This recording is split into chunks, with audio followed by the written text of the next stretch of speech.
वो मजदूर को दाल चलाएंगे तो उसको देख के क्या सीख लोगी? अरे बेटा सुनो जरा, तुम क्लास देखो, मैं अभी आता हूँ। 3 दिन से आ चुका हूँ, तुझे लेने आया हूँ, चलेगी? कहाँ? किस्सा टीवी देख रहे हैं आप और आज किस्सा टीवी पर रघुवीर यादव की कहानी बताई जाएगी। उनकी शुरुआती कहानी कि कैसे वो फिल्मी दुनिया में आए थे। साथियों, मैं ये ऑडियो जिस दिन रिकॉर्ड कर रहा हूँ वो है 25 जून। 25 जून की तारीख है आज, साल है 2025 और आज रघुवीर यादव साहब का जन्मदिन है। साल 1957 में आज ही के दिन यानी 25 जून को मध्य प्रदेश के जबलपुर शहर के पास मौजूद एक गांव में रघुवीर यादव जी का जन्म हुआ था। ये एक किसान परिवार में पैदा हुए थे और बहुत ही साधारण सा इनका परिवार था। तो रघुवीर यादव जी की कहानी शुरू करते हैं और आपसे मैं रिक्वेस्ट करना चाहूँगा कि जल्दी से कि इस वीडियो को लाइक कर दीजिएगा अगर आपको रघुवीर यादव जी की कहानी पसंद आए, और इस चैनल को सब्सक्राइब भी कर लीजिएगा अगर पहली बार इस चैनल पर कोई वीडियो देखने आए हैं आप तो, क्योंकि इस चैनल पर आपको फिल्मों और फिल्मी दुनिया से जुड़े लोगों के किस्से कहानियाँ जानने के लिए, देखने के लिए मिलते रहते हैं। तो चलिए साहिबान, शुरू करते हैं रघुवीर यादव जी की कहानी। रघुवीर यादव के घर वाले चाहते थे कि ये पढ़ लिख कर कोई बढ़िया सी नौकरी कर ले, इसलिए जबरन इनके पिता ने इन्हें साइंस में दाखिला दिलाया। ये तो खैर मेरे साथ भी कभी हुआ था। हम रघुवीर यादव जी की कहानी पर ही फोकस रहते हैं, मेरी कहानी फिर कभी। तो इनके घर वालों का मानना था कि अगर लड़का साइंस से पढ़ेगा तो अच्छी नौकरी से मिलेगी, अच्छी नौकरी मिलेगी तो अच्छी लड़की भी मिल जाएगी। लेकिन रघुवीर यादव ठहरे सीधा साधा बच्चा, एक ऐसा बच्चा जिसे पिता के साथ खेती करना अच्छा लगता था, बैलगाड़ी चलाने में मजा आता था, इसलिए साइंस कभी भी रघुवीर यादव को समझ में आई ही नहीं। नतीजा ये हुआ कि एग्जाम्स में रघुवीर यादव फेल हो गए और उन्हें खुद पर इतनी शर्म आई कि अपने घर वालों से नज़र मिलाने की वो हिम्मत नहीं जुटा सके। आखिरकार वो घर से भाग गए, जबकि उस वक्त रघुवीर यादव की उम्र कितनी थी? महज 15 साल। और वो भी सिर्फ इसलिए कि हम दोनों फुचका खा रहे थे। साथियों, रघुवीर यादव उस दिन अकेले नहीं भागे थे। गांव का एक और लड़का भी था जो इनके साथ भागा था। रघुवीर उस लड़के के साथ ललितपुर पहुंचे। ललितपुर में उस लड़के के रिश्तेदार रहते थे, तो रघुवीर उस लड़के के साथ वहीं पर रहे, उसके रिश्तेदारों के पास। इत्तेफाक से उन्हीं दिनों ललितपुर में एक पारसी थिएटर कंपनी के शोज चल रहे थे। तो एक बार रघुवीर यादव ने भी 2.5 रुपए का टिकट लेकर एक नाटक देखा। फिर हुआ यूं कि वो जो लड़का इनके साथ घर से भागकर आया था वो अपने रिश्तेदारों के घर से ही कहीं गायब हो गया। तब रघुवीर यादव को भी वहां से निकलना पड़ गया। उस घर से निकलने के बाद रघुवीर यादव को समझ में नहीं आ रहा था कि अब वो आखिर जाएंगे कहाँ। फिर आखिरकार वो अपना बैग उठाकर उसी पारसी थिएटर कंपनी में पहुंच गए जहां 2-4 दिन पहले उन्होंने 2.5 रुपए का टिकट खरीदकर एक शो देखा था, नाटक शो। वहां जाकर रघुवीर उस कंपनी के मालिक से मिले और कहा कि मुझे काम चाहिए। उन्होंने रघुवीर से पूछा कि तुम क्या काम कर सकते हो। अब चूंकि बचपन से ही रघुवीर यादव को गाना बहुत अच्छा लगता था और इनके मन के किसी कोने में गायक बनने की ख्वाहिश भी थी, तो रघुवीर यादव ने उनसे कहा कि मैं गाना गा लेता हूँ। उस पारसी थिएटर कंपनी के मालिक ने रघुवीर से कोई गाना सुनाने को कहा। रघुवीर ने एक गाना सुनाया भी।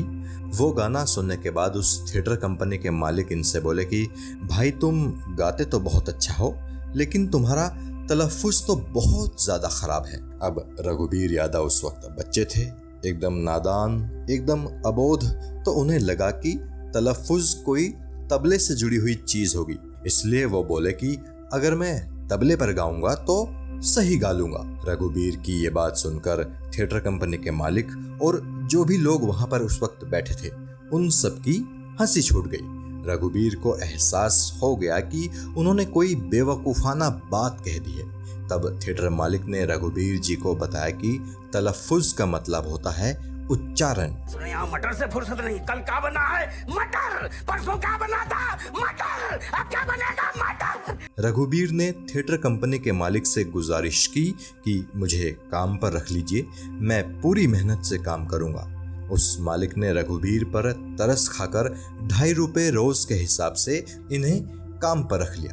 रघुबीर वहां रहकर उनके शोज में गाना गाने लगे और वहां रहते हुए ही रघुबीर यादव ने थोड़ी बहुत उर्दू भी सीखी और वहीं पर उनका उच्चारण भी सही हुआ। यहाँ पर जो बच्चे आते हैं ना, कईयों को तो पढ़ने लिखने से कोई मतलब ही नहीं है। यहाँ तो मिड डे मील के लिए आते हैं। कई दफा ऐसा होता था कि जब शो कैंसिल हो जाता था या बारिश हो जाती थी, ऐसे में रघुबीर का मेहनताना 2.5 रुपए से घटकर 1 रुपए और कभी कभार तो मात्र 50 पैसा ही रह जाता था। उन दिनों को याद करते हुए एक बार रघुबीर यादव जी ने बताया था कि वो बड़े मुश्किल दिन थे। खाने की भी कमी रहती थी। नाटक कंपनी में इनके साथ काम करने वाले स्टाफ के कई लोग कमजोर और पीले पड़ जाते थे, लेकिन रघुबीर हमेशा एनर्जेटिक रहे क्योंकि वो खुश रहते थे। वो खुश रहते थे ये सोचकर कि यहाँ उन्हें हर दिन कुछ ना कुछ नया सीखने को मिल रहा है। रघुबीर कहते हैं कि जब पेट भरा रहता है उस वक्त बिस्तर और आराम ही दिखता है, लेकिन जब आप भूखे रहते हैं तो तब आप ना चाहते हुए भी सीखने के लिए मजबूर हो जाते हैं। परवल लाया है, हफ्ते भर बाद हम खुद ही लेके चले आए हैं। खैर, तकरीबन 2-3 महीनों तक रघुबीर यादव उस नाटक कंपनी में गाने का काम करते रहे। फिर एक दिन कंपनी के मालिक ने इनसे कहा कि अब तुम्हें सिर्फ गाना बजाना ही नहीं करना है, अब तुम्हें स्टेज पर एक्टिंग भी करनी होगी। रघुबीर एक्टिंग करना तो नहीं चाहते थे, लेकिन मालिक का हुक्म टाला भी नहीं जा सकता था, इसलिए उन्होंने हामी भर दी। पहले नाटक में रघुबीर यादव को एक सिपाही का किरदार दिया गया, एक ऐसा सिपाही जो हाथ में भाला लिए बस एक कोने में खड़ा रहता है। रघुबीर को सिपाही बनकर पूरे नाटक के दौरान एक कोने में खड़ा रहना जरा भी पसंद नहीं आया। अगले शो में जब रघुबीर यादव को फिर से सिपाही बनने के लिए कहा गया तो इन्होंने इनकार कर दिया। इन्होंने कहा कि मुझे ये काम अच्छा नहीं लगता, लेकिन थिएटर के मालिक ने इनसे कहा कि अगर तुम ये काम नहीं करोगे तो तुम्हें कंपनी छोड़नी पड़ेगी। मजबूरी में रघुबीर यादव को फिर से सिपाही बनना पड़ा। कुछ दिनों तक तो ये दुखी रहे, मगर जब बाद के नाटकों में इन्हें थोड़े डायलॉग्स वाले किरदार दिए गए तो इन्हें भी एक्टिंग करने में मजा आने लगा और 6 सालों तक ये उसी पारसी थिएटर कंपनी के साथ काम करते रहे। इस दौरान रघुबीर यादव ने कई नाटकों में अभिनय किया, देश के विभिन्न शहरों में नाटक किए। वैसे अब होती कौन है सवाल जवाब करने वाली? ये मेरा गांव है, मेरा गांव। एक दिन रघुबीर यादव ने वो पारसी थिएटर कंपनी छोड़ दी और लखनऊ आ गए। लखनऊ में एक थिएटर ग्रुप संग जुड़कर रघुबीर यादव ने नाटकों में काम किया, साथ ही साथ गायन भी किया। फिर वहीं किसी ने इन्हें एनएसडी के बारे में बताया। रघुबीर यादव ने प्रयास किया और इन्हें एनएसडी में दाखिला मिल गया। फिर तो बाकायदा इन्होंने प्रोफेशनल थिएटर की विधिवत ट्रेनिंग ली। एनएसडी से पास होने के बाद कुछ समय तक इन्होंने वहां की रेपेट्री में नौकरी भी की। एनएसडी में इनके गुरु थे भारत में आधुनिक थिएटर के पितामह कहे जाने वाले इब्राहिम अल काजी साहब। इब्राहिम अल काजी साहब ने रघुबीर यादव के मन में थिएटर को लेकर इतनी दीवानगी पैदा कर दी थी कि इन्होंने फैसला कर लिया कि ये जीवन भर थिएटर ही करेंगे। जब रघुबीर यादव एनएसडी के स्टूडेंट ही थे तब इन्हें व इनके कुछ बैचमेट्स को इब्राहिम अल काजी साहब ने पुणे में मौजूद FTII में एक स्पेशल ट्रेनिंग के लिए भेजा था। पुणे में भी रघुबीर यादव ने एक नाटक किया था जिसे इत्तेफाक से दिग्गज डायरेक्टर सईद मिर्जा ने भी देखा। सईद मिर्जा रघुबीर यादव से बड़ा प्रभावित हुए। उन्होंने रघुबीर यादव से कहा कि तुम बॉम्बे आ जाओ, मैं एक फिल्म बना रहा हूँ, उसमें तुम्हें लूंगा, तुम्हारे रहने खाने का बंदोबस्त मैं करूंगा। फिर सपना देखने लगे? उस समय तो रघुबीर यादव ने सईद मिर्जा से कहा कि मैं सोचकर आपको जवाब दूंगा, लेकिन मन ही मन रघुबीर यादव तय कर चुके थे कि इन्हें फिल्मों में काम नहीं करना है, इन्हें तो बस थिएटर करना है। हालांकि ऐसा भी नहीं है कि रघुबीर यादव को फिल्मों से कोई एलर्जी रही हो, या इन्होंने अपने जीवन में फिल्मों को पूरी तरह से ब्लॉक कर दिया हो। ये भी फिल्मों में काम करना चाहते थे, लेकिन सिर्फ अपनी पसंद के किरदार वाली फिल्मों में ही इन्हें काम करना था। जबकि उस वक्त इन्हें जो कुछ फिल्में ऑफर हुई थी उनमें कॉमेडियन वाले रोल्स इन्हें ऑफर हो रहे थे। रघुबीर वो रोल्स नहीं करना चाहते थे, मगर जब डायरेक्टर प्रदीप कृष्ण ने रघुबीर यादव को मैसी साहब की स्क्रिप्ट पढ़ने को दी तो इन्हें वो कहानी बहुत पसंद आई। खास तौर पर मैसी साहब का मुख्य किरदार फ्रांसिस मैसी। प्रदीप कृष्ण चाहते थे कि फ्रांसिस मैसी का किरदार रघुबीर से ही कराया जाए। रघुबीर यादव मैसी साहब में काम करने को तैयार हो गए, लेकिन इस शर्त पर कि वो एनएचडी की रेपेटरी की अपनी नौकरी नहीं छोड़ेंगे। प्रदीप कृष्णा इसके लिए तैयार हो गए और एनएचडी से ब्रेक लेकर रघुबीर यादव ने मैसी साहब फिल्म की शूटिंग की। फिल्म जब रिलीज हुई तो रघुबीर यादव के काम की चौतरफा प्रशंसा हुई। 2 इंटरनेशनल अवार्ड्स इनकी झोली में आए। फिर तो रघुबीर यादव के पास फिल्मों के ऑफर्स की झड़ी लग गई। हालांकि इन्होंने काफी वक्त तक खुद को मिले सभी ऑफर्स ठुकराए, मगर जब इन्होंने नोटिस किया कि इब्राहिम अलकाजी के एनएचडी छोड़ने के बाद वहां थिएटर की हालत खराब हो गई है और राजनीति होने लगी है, तो इन्होंने भी एनएचडी छोड़ दिया और ये मुंबई आ गए। मुंबई आने के बाद रघुबीर यादव ने सलाम बॉम्बे फिल्म में काम किया और उसके बाद तो रघुबीर यादव एक के बाद एक कई फिल्मों में काम करते चले गए। टीवी पर भी इन्होंने काम किया और आज रघुबीर यादव किसी पहचान के मोहताज नहीं है। लड़के वाले रिंकी को देखने आ रहे हैं, तुमको नहीं। तो साथियों, ये वीडियो यहीं पर खत्म होता है, लेकिन आखिर में रघुबीर यादव जी का एक छोटा सा किस्सा और जान लीजिए।